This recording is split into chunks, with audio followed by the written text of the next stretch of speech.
Bienvenidos a la Cámara del Terror.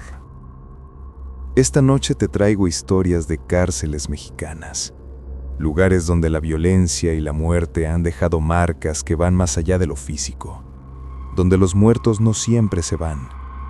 Antes de comenzar, más de la mitad de ustedes aún no están suscritos. Quiero pedirte un favor. Si te gusta el terror, suscríbete y deja tu like.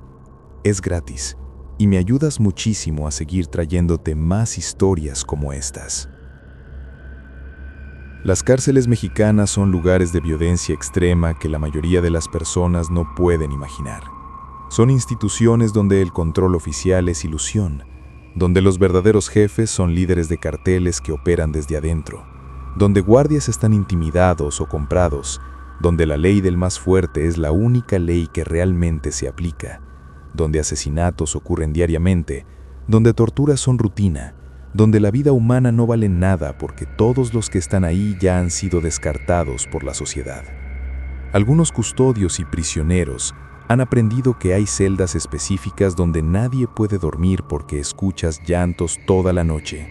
Llantos de prisioneros que fueron torturados hasta la muerte en esas celdas durante motines o ajustes de cuentas, o patios donde durante la noche ves sombras de hombres caminando, aunque sabes que está vacío, que todos los prisioneros están encerrados, sombras de los que murieron en ese patio durante masacres que ocurrieron hace años, pero que siguen repitiendo sus últimos momentos.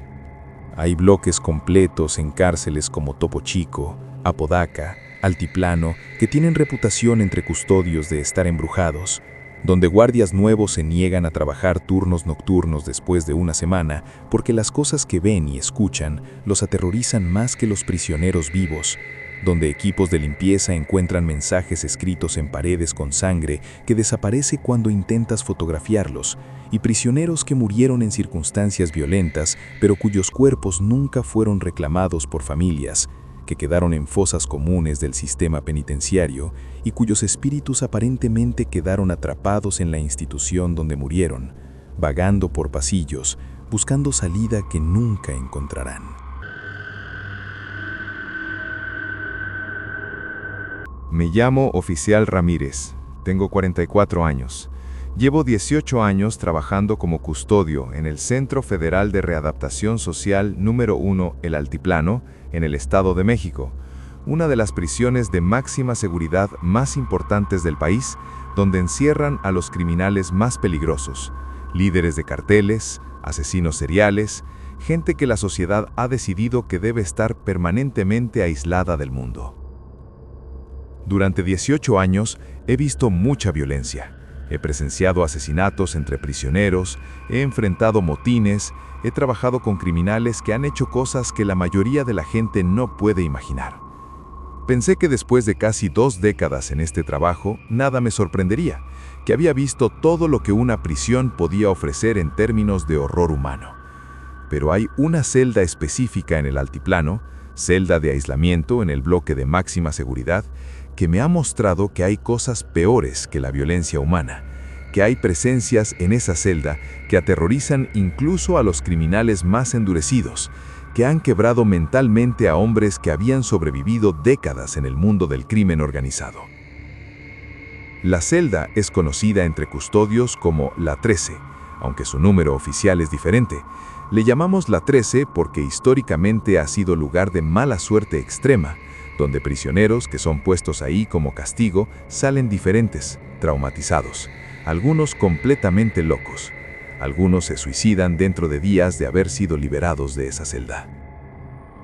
La 13 es celda de aislamiento estándar, 2 metros por 3 metros, concreto, sin ventanas, solo pequeña rendija en puerta para pasar comida, luz artificial controlada desde afuera que se enciende y apaga en ciclo de 12 horas. Físicamente no hay nada especial sobre ella, pero todos los que han estado ahí reportan experiencias similares, experiencias que no pueden ser explicadas lógicamente. Los prisioneros reportan escuchar voces, múltiples voces hablando simultáneamente en la celda aunque están solos, voces que susurran amenazas, que describen torturas, que prometen muerte. Reportan sentir presencias físicas, manos tocándolos en la oscuridad, peso en sus camas como si alguien se sentara junto a ellos, sensación de ser observados constantemente por ojos invisibles.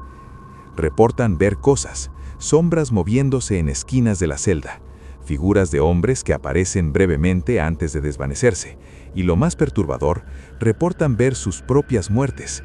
Tienen visiones vívidas de cómo van a morir, visiones tan reales que muchos se convencen completamente de que van a morir de esa forma específica, desarrollando paranoia extrema.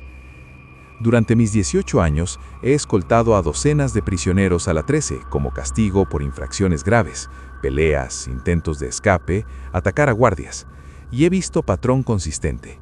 Prisioneros que entran duros, desafiantes, salen quebrados, suplicantes, algunos literalmente arrastrándose para salir cuando se abre la puerta después de su tiempo de castigo. Un caso específico que me marcó fue del líder de cartel, hombre que había ordenado cientos de ejecuciones, que tenía reputación de ser absolutamente despiadado, que nunca mostraba miedo o debilidad.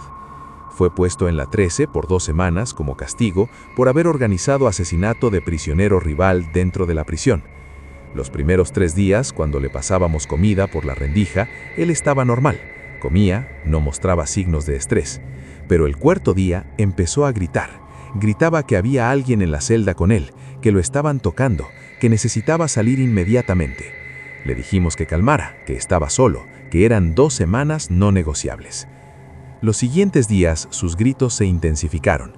Golpeaba la puerta, suplicaba ser liberado, decía que ellos lo iban a matar, que podía verlos, que eran los hombres que él había ordenado ejecutar, que habían venido por venganza.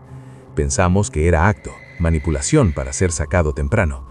Pero cuando finalmente lo sacamos, después de 2 semanas, el hombre que salió no era el mismo que había entrado.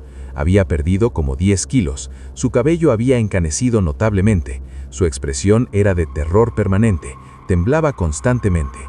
Y lo más perturbador, sus ojos, tenían mirada de alguien que había visto algo que había roto su mente completamente. Lo evaluó psicólogo de la prisión, diagnosticó episodio psicótico severo, posiblemente inducido por aislamiento sensorial, pero el prisionero insistía que no era locura, que había visto y sentido cosas reales, que los muertos habían venido por él en esa celda, que solo había sobrevivido porque su tiempo se acabó antes de que ellos pudieran llevárselo completamente. Ese líder de cartel, que había sido uno de los prisioneros más temidos y respetados en el altiplano, nunca se recuperó mentalmente. Fue eventualmente transferido a ala psiquiátrica, donde permanece hasta hoy, medicado fuertemente, ocasionalmente gritando sobre los que vienen de las paredes. Después de ese caso, empecé a investigar la historia de la 13. Hablé con custodios veteranos, algunos que habían trabajado en el altiplano desde que abrió en 1991. Me contaron que esa celda específica había tenido historia problemática desde el principio, que múltiples prisioneros habían muerto ahí durante los primeros años de operación. Me dijeron que en los años 90, antes de que hubiera más supervisión y protocolos, guardias corruptos usaban esa celda para desaparecer prisioneros que pagaban por ese servicio. Traían prisioneros rivales ahí, los torturaban hasta la muerte, después disponían de los cuerpos, reportándolos como transferidos o liberados según arreglos con papelería. Según veteranos, se estimaba que al menos 20 prisioneros habían sido torturados y asesinados en la 13 durante esa época oscura. Sus muertes nunca oficialmente registradas, sus cuerpos nunca encontrados, sus familias nunca notificadas. Y esos 20, según teoría de custodios supersticiosos, habían quedado atrapados en esa celda, sus espíritus incapaces de dejar el lugar de su muerte, y ahora atormentan a cualquiera que es puesto ahí. La administración oficial de la prisión niega cualquier actividad paranormal, atribuye los reportes a efectos psicológicos de aislamiento prolongado, a imaginaciones de criminales bajo estrés extremo. Pero los custodios que trabajan directamente con esa celda, todos tienen historias. Todos han experimentado cosas que no pueden explicar. Yo personalmente he escuchado voces viniendo de la 13 cuando sabía que estaba vacía. He visto sombras moviéndose dentro cuando miraba por la rendija, aunque no había nadie. Y una vez, durante turno nocturno, sentí que alguien me jaló del uniforme cuando estaba parado frente a la puerta de esa celda. Un jalón físico que me hizo girar, pero cuando volteé no había nadie detrás de mí, el pasillo completamente vacío. He propuesto a la administración que esa celda sea permanentemente cerrada, que no se use más para aislamiento, argumentando que los efectos psicológicos en los prisioneros son demasiado severos, que está creando más problemas de los que resuelve. Pero la administración se niega. Dicen que es una celda de castigo efectiva precisamente porque prisioneros la temen, que sirve como disuasivo para infracciones graves. Así que la 13 continúa en uso, y yo continúo escoltando prisioneros ahí, sabiendo que los estoy poniendo no solo en aislamiento, sino en un lugar donde van a ser atormentados por los espíritus de los que murieron ahí, donde van a experimentar terror que va más allá del castigo normal, donde algunos van a salir permanentemente quebrados. Yo aprendí que cárceles, especialmente celdas donde han ocurrido muertes violentas, especialmente muertes que nunca fueron reconocidas oficialmente, acumulan energía oscura, se convierten en espacios donde los muertos quedan atrapados, donde continúan sufriendo y hacen sufrir a los vivos que son puestos en su dominio, y que como custodio participo en un sistema que usa ese sufrimiento espiritual como herramienta de castigo, lo cual me hace cómplice de algo que va más allá de justicia humana, algo que entra en el reino de tortura espiritual.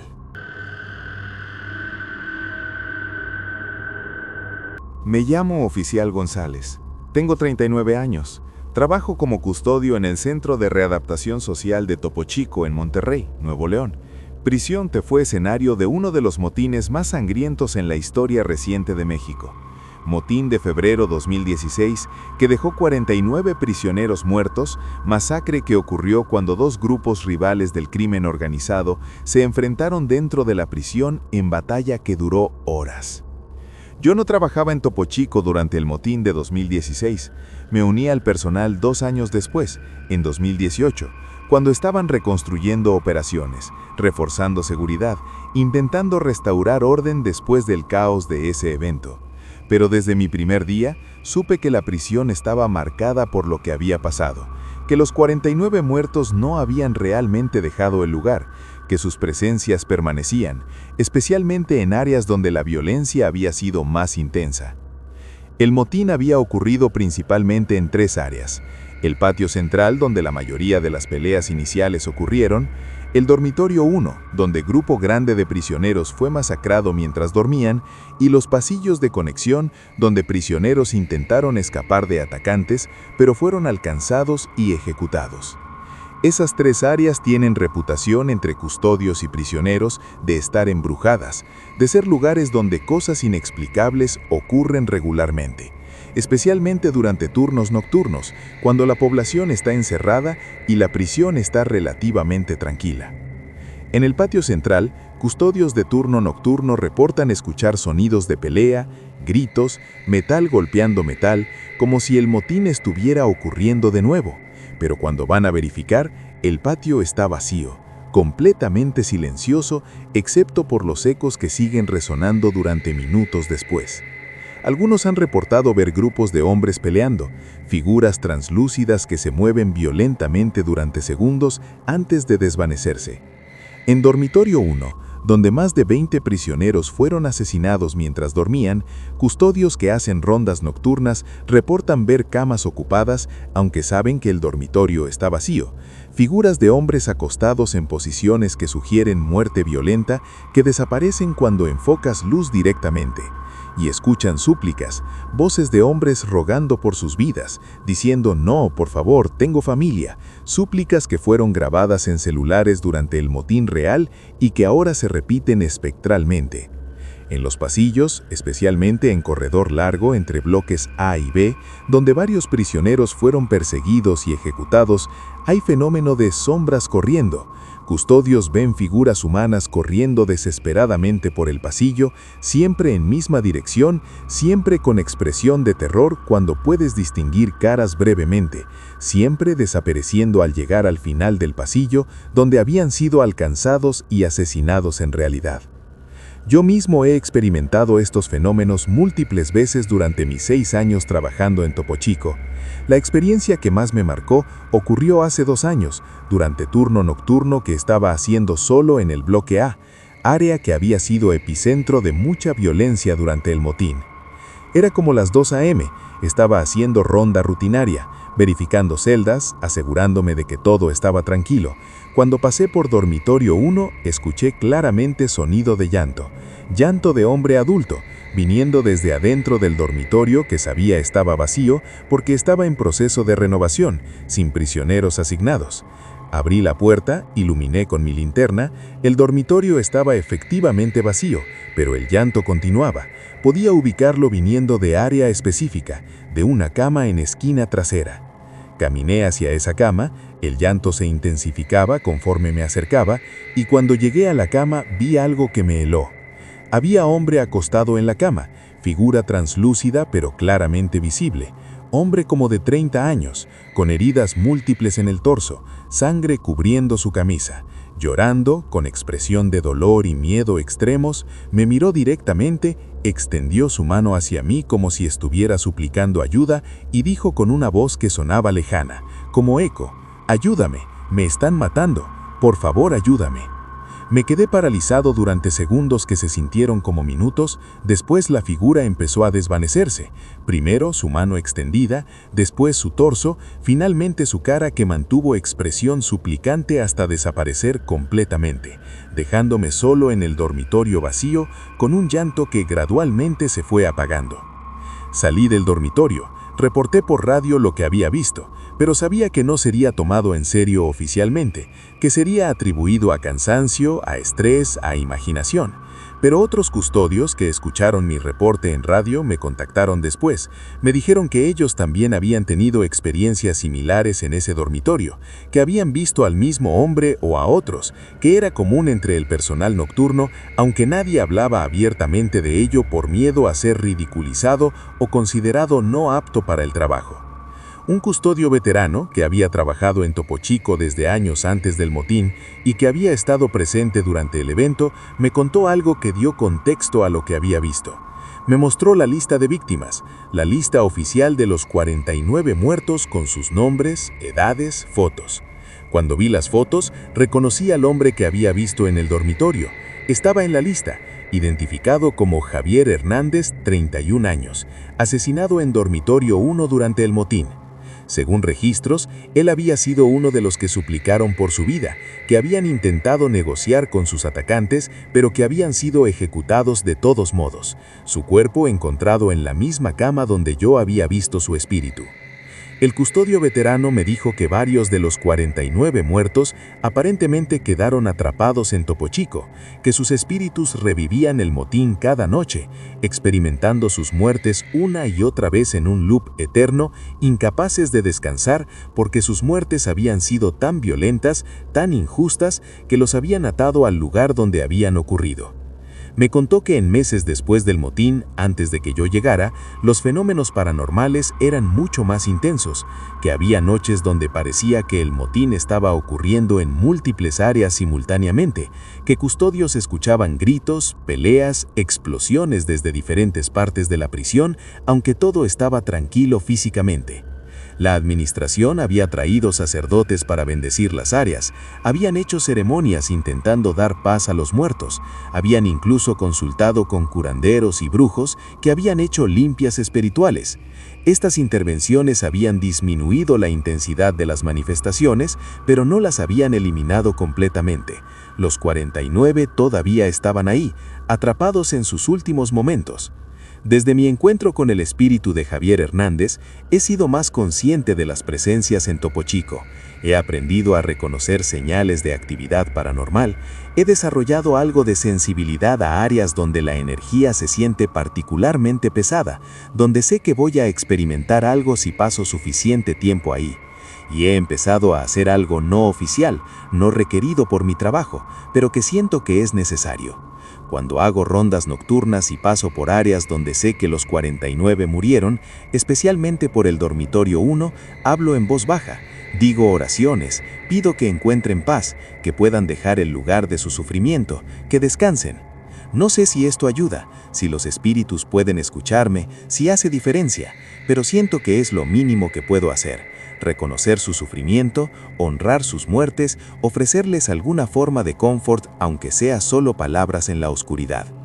Yo aprendí que eventos de violencia masiva como el motín de Topo Chico dejan marcas que van más allá de daño físico, más allá de números de muertos en estadísticas oficiales, dejan heridas espirituales en el lugar donde ocurrieron, convertir esos espacios en repositorios de trauma donde los que murieron quedan atrapados, reviviendo horror eternamente y que como custodios que trabajamos en esos espacios nos convertimos en testigos involuntarios de ese sufrimiento continuo, cargando con el peso de presenciar muerte que se repite cada noche sin que podamos detenerla. Me llamo Martín. Tengo 37 años. He estado preso durante 12 años en el Centro Federal de Readaptación Social número 2, Puente Grande, en Jalisco, sentenciado por delitos relacionados con crimen organizado, con liberación proyectada para dentro de 3 años más si mantengo buena conducta. Durante 12 años en prisión, he visto mucha violencia, he perdido amigos, he aprendido a sobrevivir en ambiente donde muerte es posibilidad constante, donde debes estar siempre alerta, siempre cuidando tu espalda. He pensado que después de 12 años me había acostumbrado a la vida en prisión, que nada me sorprendería. Pero hace 4 años tuve experiencia que cambió completamente mi perspectiva sobre la prisión, que me hizo entender que hay presencias aquí que van más allá de prisioneros y guardias vivos, que hay uno en particular que ha estado aquí mucho más tiempo que cualquier sentencia humana, que habita celda específica, aunque oficialmente esa celda está vacía. La celda es en el bloque C, segundo piso, celda número 47, que según registros oficiales ha estado desocupada durante años, marcada como fuera de servicio, por razones que administración nunca explica claramente. Solo dicen que tiene problemas estructurales, aunque físicamente se ve igual que todas las otras celdas. Todos los prisioneros que hemos estado aquí suficiente tiempo conocemos la verdadera razón por la que la celda 47 está vacía. Es porque está ocupada, no por prisionero vivo, sino por espíritu de hombre que murió ahí hace décadas. Hombre que se niega a dejar su celda, que ataca violentamente a cualquiera que intenta habitarla. La historia que circula entre prisioneros veteranos es que en los años 90, prisionero llamado Rafael Torres fue puesto en celda 47, hombre que estaba cumpliendo sentencia de 50 años por asesinato múltiple. Rafael era hombre problemático, violento, que había matado a varios compañeros prisioneros durante su tiempo, que pasaba mucho tiempo en aislamiento como castigo. Una noche, cuando Rafael estaba en celda 47, durante uno de sus periodos fuera de aislamiento, aparentemente fue atacado por otros prisioneros que lograron entrar a su celda durante un disturbio que distrajo a los guardias. Rafael fue golpeado brutalmente, después colgado con sábanas para hacer parecer suicidio. Guardias encontraron su cuerpo horas después. Inicialmente fue registrado como suicidio, pero prisioneros que habían participado en el asesinato después se jactaron de haberlo matado, justificándolo como venganza por gente que Rafael había matado. Los asesinos nunca fueron oficialmente procesados. Fue tratado internamente. Algunos fueron movidos a otras prisiones. Asunto fue cerrado. Pero después de la muerte de Rafael, celda 47 empezó a tener problemas. Prisioneros que eran asignados ahí reportaban experiencias aterradoras. Escuchaban respiración pesada en la celda, aunque estaban solos. Sentían manos tocándolos durante la noche. Veían figura de hombre parado en la esquina de la celda, mirándolos con una expresión de odio. Varios prisioneros fueron atacados físicamente en celda 47. Despertaban con marcas en sus cuellos como si alguien hubiera intentado estrangularlos, con rasguños profundos en sus cuerpos, con moretones que formaban patrones de manos. Algunos desarrollaron terror extremo, rehusaban dormir ahí, suplicaban ser movidos a otras celdas. Después de que 3 prisioneros en fila fueron hospitalizados por ataques que ocurrieron en celda 47, todos con heridas que no podían explicarse como autoinfligidas, Administración decidió cerrar la celda permanentemente, marcándola como fuera de servicio, oficialmente por razones estructurales, pero extraoficialmente porque reconocían que algo estaba mal con ese espacio. Durante 12 años que he estado aquí, celda 47 ha permanecido vacía, puerta cerrada con candado, nadie asignado ahí. Pero todos sabemos que no está realmente vacía, que Rafael Torres todavía está ahí, que su espíritu quedó atrapado en lugar donde murió violentamente, donde fue asesinado por traición, y que ahora continúa siendo violento, atacando a los vivos como si fueran sus asesinos. Prisioneros que tienen celdas cerca de la 47 reportan actividad constante, escuchan sonidos viniendo de celda vacía, pasos caminando dentro, sonido de alguien golpeando las paredes, ocasionalmente gritos de rabia. Y cuando pasan por la puerta de celda 47, muchos reportan sentir una presencia intensa, una sensación de ser observados con odio. Algunos dicen que han visto figura a través de la pequeña ventana de la puerta, figura de hombre mirando hacia afuera con una expresión de furia. Yo personalmente he pasado por celda 47 miles de veces durante 12 años. Es parte de mi ruta diaria, porque mi celda está en mismo bloque. Durante los primeros años sentía algo cuando pasaba, incomodidad, una sensación leve de ser observado, pero nada dramático. Pero hace 4 años tuve experiencia directa que me convenció completamente de que Rafael Torres está ahí, que es real, que es peligroso. Era durante un disturbio menor en el bloque. Los guardias habían encerrado a todos en celdas temporalmente mientras manejaban la situación. Yo estaba regresando de regaderas cuando disturbio empezó. Corrí a mi celda, pero en la confusión, un guardia cerró la puerta de mi celda pensando que yo ya estaba adentro, dejándome afuera en el pasillo. Intenté llamar su atención, pero había demasiado ruido, demasiado caos. El pasillo estaba vacío, excepto por mí, todas las puertas cerradas. Busqué lugar donde esconderme, hasta que la situación se calmara. No quería ser confundido como participante en el disturbio. La única puerta abierta en todo el pasillo era la celda 47. El candado estaba roto, aparentemente había sido forzado durante algún disturbio anterior, y nunca reparado. Sin pensar mucho, solo buscando refugio temporal, entré a la celda 47, pensando que estaría ahí minutos hasta que los guardias pasaran y pudiera salir. Tan pronto como entré, sentí un cambio en la atmósfera. El aire se volvió pesado, la temperatura pareció bajar notablemente, y sentí una presencia abrumadora, como si alguien estuviera parado justo detrás de mí.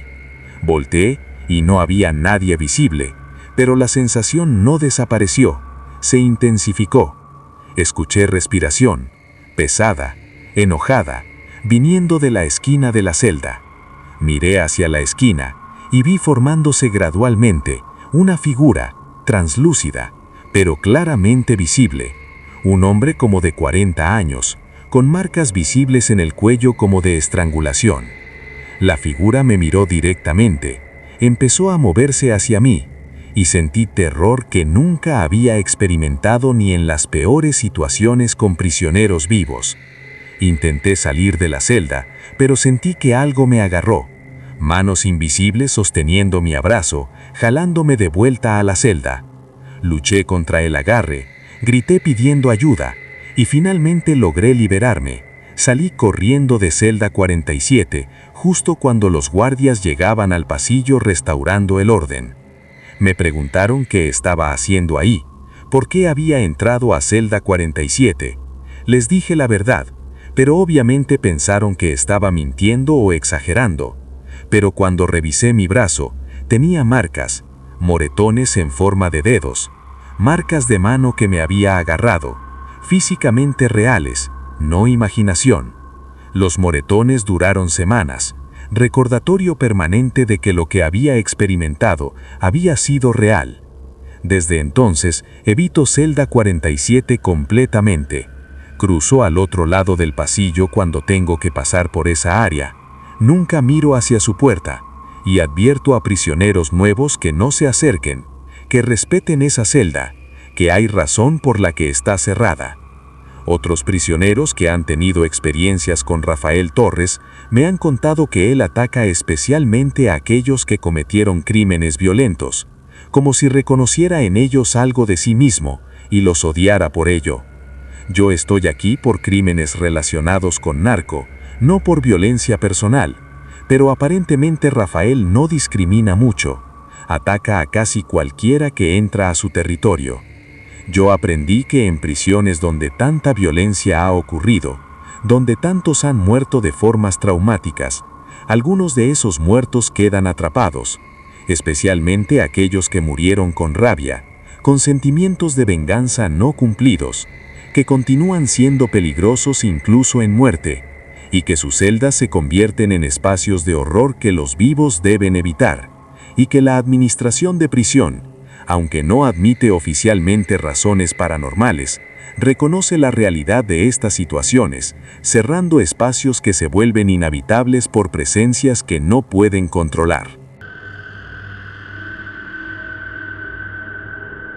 Me llamo Oficial Méndez, tengo 42 años. Trabajo como supervisor de custodios en el Centro de Readaptación Social de Apodaca, en Nuevo León. Prisión que fue escenario de escape masivo en 2012, cuando 132 prisioneros del cartel Zetas escaparon con ayuda de guardias corruptos, evento que expuso nivel de corrupción y control que el narco tenía sobre la institución. Yo empecé a trabajar en Apodaca en 2014, 2 años después del escape masivo, cuando estaban reconstruyendo completamente operaciones, despidiendo personal corrupto, implementando nuevos protocolos de seguridad, intentando restaurar credibilidad de la institución después del escándalo nacional que había sido ese escape. Durante mis 8 años aquí, he trabajado con muchos custodios, algunos buenos, algunos no tanto. He visto mucha rotación de personal porque el trabajo es estresante, peligroso, mal pagado. Pero hay un custodio específico que ha estado aquí aparentemente desde mucho antes del escape de 2012, que sigue trabajando turnos nocturnos con dedicación notable, que nunca falta, que nunca se queja, pero que cuando verifico registros oficiales de personal, no aparece en ningún roster, no existe en sistema como empleado activo. El custodio se llama Oficial Torres, o al menos ese es el nombre que lleva en su uniforme. Hombre como de 50 años, serio, profesional, que hace rondas nocturnas por bloques A y B principalmente, que reporta por radio cuando encuentra irregularidades, que ocasionalmente ayuda a otros guardias cuando necesitan respaldo. Durante mis primeros meses como supervisor, veía a Oficial Torres regularmente durante turnos nocturnos, intercambiaba saludos breves, coordinaba rondas, pensaba que era simplemente otro custodio veterano, no prestaba mucha atención especial. Pero después de como 6 meses, necesité verificar algo en su expediente de personal. Contacté a Recursos Humanos pidiendo archivo de Oficial Torres. Recursos Humanos me dijo que no tenían registro de ningún Oficial Torres en personal activo. Me pidieron más información, número de empleado, fecha de contratación. Yo no tenía esa información, solo sabía su nombre del tag en su uniforme. Recursos Humanos buscó en archivos históricos. Encontraron a Oficial Jorge Torres, que había trabajado en Apodaca desde 2005 hasta 2012, pero que había muerto durante el escape masivo de 2012. Según registros, Oficial Jorge Torres había sido uno de los pocos guardias honestos que había intentado resistir cuando Zetas vinieron a liberar a sus compañeros. Había sido ejecutado por sicarios que facilitaron el escape, su cuerpo encontrado con múltiples heridas de bala. Había sido reconocido póstumamente como héroe por haber intentado defender su puesto contra corrupción. Le dije a Recursos Humanos que debía haber error, que yo veía a Oficial Torres regularmente trabajando turnos nocturnos. Ellos insistieron que no había error, que no tenían ningún empleado activo con ese nombre, que si yo estaba viendo a alguien usando ese nombre, debía reportarlo a seguridad, porque podría ser impostor. Confundido y algo perturbado, decidí investigar más directamente. Esa noche, durante mi turno de supervisión, busqué específicamente a Oficial Torres. Lo encontré haciendo ronda en bloque A, como usualmente hacía. Me acerqué, le pregunté directamente cuánto tiempo llevaba trabajando en Apodaca. Él me miró con una expresión que no pude leer completamente, algo entre tristeza y resignación, y dijo: «Llevo trabajando aquí desde 2005, es mi deber, no puedo dejar mi puesto». Le pregunté sobre el escape de 2012, si había estado presente. Su expresión se oscureció. Dijo: «Estuve ahí, intenté detenerlos, pero eran demasiados, estaban muy bien armados, no pude salvar a nadie». Le dije que según Recursos Humanos, Oficial Jorge Torres había muerto durante ese escape. Él no respondió verbalmente, solo me miró con una expresión de profunda tristeza y después lentamente empezó a desvanecerse, su figura volviéndose translúcida, transparente, hasta desaparecer completamente, dejándome solo en el pasillo. Sentí escalofríos recorrer todo mi cuerpo, entendiendo finalmente que Oficial Torres, que había estado viendo durante meses, no era custodio vivo, sino espíritu de Oficial Jorge Torres, guardia que había muerto en 2012 defendiendo la prisión, que aparentemente había decidido continuar su deber incluso después de muerte, que seguía haciendo rondas, que seguía protegiendo la institución que había dado su vida defendiendo. Empecé a preguntar discretamente a otros custodios si habían visto a Oficial Torres, si sabían quién era. Varios custodios veteranos lo reconocieron por mi descripción. Me dijeron que sí, que ocasionalmente veían a un guardia que coincidía con esa descripción durante turnos nocturnos, que pensaban que era personal de otro turno que no conocían personalmente. Pero cuando les conté que era espíritu de custodio muerto en 2012, algunos se asustaron, dijeron que no querían trabajar turnos nocturnos si había un fantasma patrullando. Otros, más pragmáticos, dijeron que si el fantasma estaba ayudando, haciendo su trabajo, no veían problema, que necesitaban toda la ayuda que pudieran conseguir, dado que la prisión estaba perpetuamente con personal insuficiente. Mostré foto de archivo de Oficial Jorge Torres a custodios que reportaron ver al guardia misterioso. Todos confirmaron que era la misma persona, el mismo rostro, el mismo uniforme antiguo que ya no se usaba, pero que había sido estándar en 2012. Decidí investigar más sobre la muerte de Oficial Jorge Torres. Leí reportes del escape, testimonios de sobrevivientes. Encontré que Torres había sido particularmente heroico, que cuando Zetas entraron con armas pesadas, muchos guardias simplemente huyeron o se rindieron, especialmente aquellos que estaban en complicidad con el cartel. Pero Torres había intentado activar alarmas, había intentado cerrar puertas para contener el escape, había disparado contra los sicarios, aunque estaba completamente superado en armamento. Había sido ejecutado en el pasillo del bloque A, exactamente en la área donde yo lo había visto patrullando más frecuentemente. Según testigos, sus últimas palabras habían sido: «Es mi deber, no puedo abandonar mi puesto», palabras que hacían eco de lo que me había dicho cuando le pregunté por qué seguía trabajando.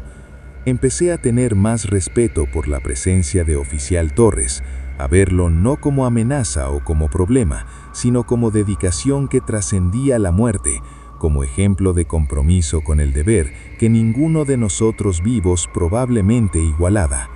Durante los siguientes meses, continué viendo a Oficial Torres ocasionalmente durante turnos nocturnos. Ya no intentaba confrontarlo o preguntarle cosas, solo asentía en reconocimiento cuando nuestros caminos se cruzaban, respetando su servicio continuo.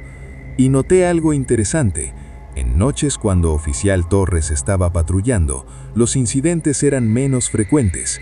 Los prisioneros se comportaban mejor, como si ellos también sintieran su presencia, como si la autoridad del guardia muerto que había dado su vida defendiendo la institución tuviera peso especial, inspirara respeto o miedo que los guardias vivos no podíamos.